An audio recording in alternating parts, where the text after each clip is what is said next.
Standing in the shadow of York Minster, the Treasurer's House is one of the city's most important historic homes. Today it belongs to the National Trust, but its story stretches back almost 1,000 years.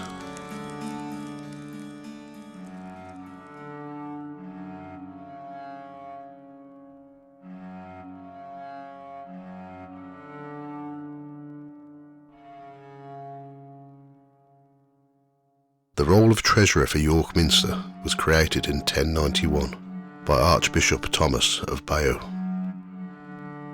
The Treasurer's job was to oversee the money and property of the Minster, making sure its vast wealth was properly managed.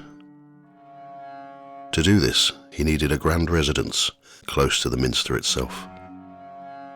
A house was built in Minster Yard, just north of the cathedral. Only fragments of that very first building remain today. Parts of the wall now belonging to Gray's Court, and some 12th century stonework built into later walls.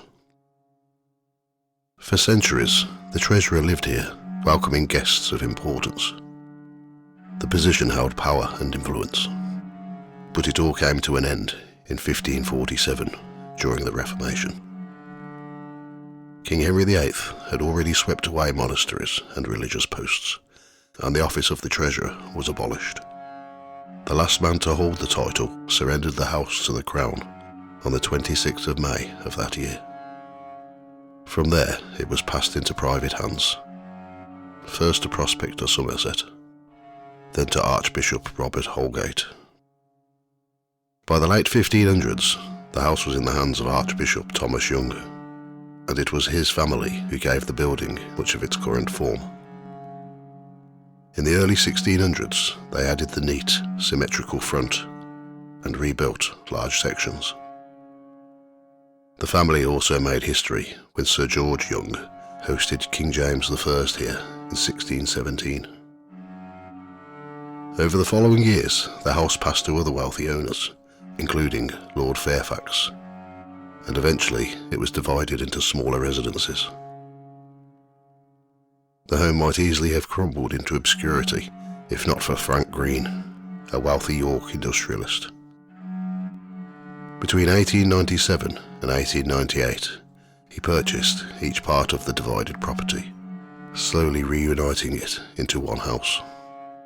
Green employed architect Temple Moore to restore it, removing many later additions and creating the historic house we see today.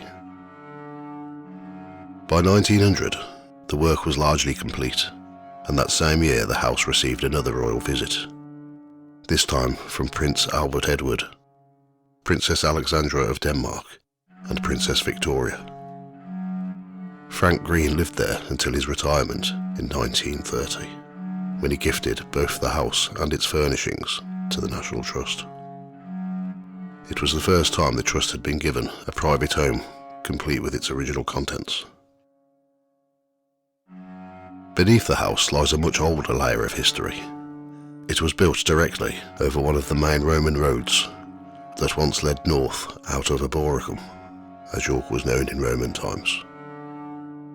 During Green's restoration work, column bases from the Roman period were uncovered in the cellar, one of which still rests in place today. These remains link the house not only to the medieval and Tudor world, but to the very foundations of York itself. Today, the Treasurer's House is open to the public. Visitors can explore the grand rooms, stroll through its gardens, or enjoy coffee in the cafe below the stairs. Tours of the attic and cellar offer glimpses into areas usually hidden. And it is here, in the darker corners beneath the house, that some of York's most famous ghost stories are said to have taken place. The Treasurer's House is known as one of the most haunted buildings in York, a city already famous for its ghostly reputation. Over the years, many visitors and staff have reported strange sights and sounds within its walls. But the most famous tale of all comes from the cellars. The first whispers of ghosts in the cellar came during Frank Green's time in the house. Guests at his parties claimed to feel uneasy when wandering into the lower rooms. some saying they caught glimpses of figures in the shadows. But it was not until the 1950s that the most chilling account was given, one that made the house world famous. In 1953, an 18-year-old apprentice plumber named Harry Martindale was sent to work in the cellar. The National Trust had decided to remove the coal-fired heating system installed by Frank Green, and Harry's job was to repair and adjust the pipework. He had been working for about 4 hours high up a ladder when he heard a sound. At first, it was faint, almost like a single trumpet note being played and repeated. Slowly, it grew louder, echoing off the stone walls. Then, to his shock, Harry saw movement from the wall just beneath him. A soldier stepped out, wearing a plumed helmet. Behind him came a cart horse, and then more soldiers in pairs, around 20 in total. Harry was frozen, staring down from his ladder as the figures marched in formation. What horrified him most was that the soldiers were only visible from the knees up. Their legs seemed to vanish into the floor. Only later was it understood that they were walking on the level of the old Roman road buried beneath the cellar. The soldiers carried round shields on their left arms and short swords on their right. They were dressed in green tunics and wore open sandals strapped to their knees. Harry described them as scruffy, not the shining legionnaires of films, but weary men trudging as though on duty. Terrified, he fell from his ladder and scrambled into a corner, hiding as the troop continued to march past him before fading away. Harry was so shaken by the event that it was weeks before he could return to work. At the time, his description of the soldiers puzzled historians, because it did not match the popular image of Roman legionnaires. Many dismissed his story as imagination, but decades later, archaeologists uncovered evidence showing that his account was accurate. The soldiers he described matched the auxiliary troops who had garrisoned York in the 4th century, complete with their round shields and green tunics. Harry could not have known these details, which added powerful weight to his testimony. Throughout his life, Harry never changed his account. He told the story many times, but always in the same detail, and he always refused to accept any money for doing so. His sincerity convinced many that he truly had seen something extraordinary. Other ghosts are also said to haunt the treasurer's house. One spirit often spoke of is George Aislabie, the 17th century owner of the house. His presence has been felt by staff and visitors, sometimes as a shadowy figure, sometimes as a sudden coldness in a room. There are also tales of unexplained footsteps, whispers in empty corridors, and a sense of being watched while exploring the attics. The treasurer's house has been investigated many times, even appearing on television in paranormal programs. Yet despite all the attention, the story of Harry Martindale's Roman soldiers remains the most famous. Whether they were echoes of the past, a vision of time imprinted on the stones, or spirits still marching on their old road, the haunting has become one of the best known ghost stories in the whole of York. Next door to the treasurer's house lies Gray's Court, another historic property with a long and fascinating past. Today it serves as a luxury hotel, but its roots stretch deep in the history of York Minster and the people who lived and worked there. Gray's Court is thought to have been built in the late 12th or early 13th century, making it one of the oldest continuously occupied houses in the city. Parts of its walls connect directly with the treasurer's house, since both properties once formed part of the same complex. Over the centuries, Gray's Court served as a residence for various important figures linked to the Minster. Its rooms have been altered and rebuilt many times, yet the medieval core of the house is still visible. The gardens of Gray's Court back directly onto the Minster walls, offering a rare view of the cathedral's north side.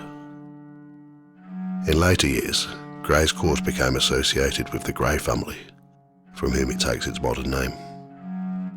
It remained a private home for much of its life, passing through the hands of different wealthy families and individuals. By the 20th century, it had grown into a much loved but slightly worn residence. Like the Treasurer's house, Gray's Court carries the weight of history in its stones.